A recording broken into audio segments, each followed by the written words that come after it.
Ah! The prince half sobbed, half howled into the night air, his feeble skin ripped, agonizingly making way for the tormented form to escape.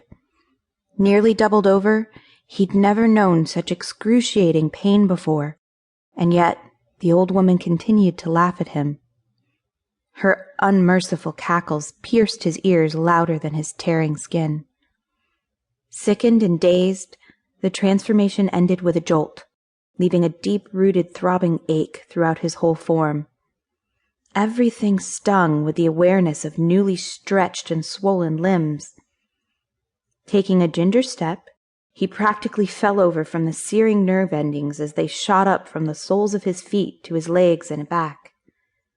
Tender, singed and unprotected newness covered his whole form.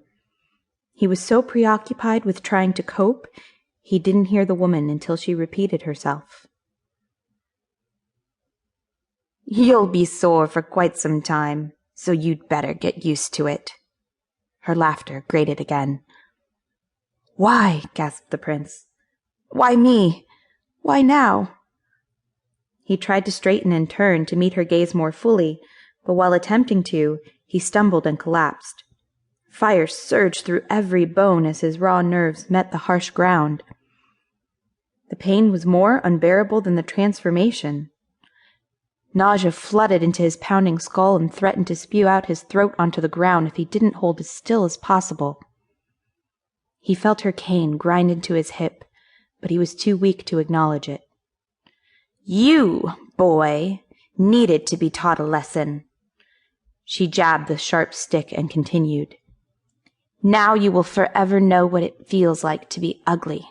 Your eyes are too hazy at the moment to even see the figure you've become, but when you awaken—" She moved the cane to his inflamed, disjointed knee and dug deep into the taut tissue. He flinched and writhed in agony, his howls filling the darkened forest. "And you will awaken. You may wish you were dead, but however, that is not the purpose of such a transformation. You will live through this. It will be several days until you're healed enough to make it back to your castle, Prince." She hissed his title as if it were the curse and not her hex.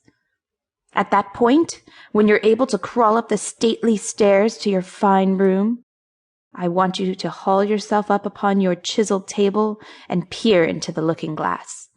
Take in every inch of your demented form.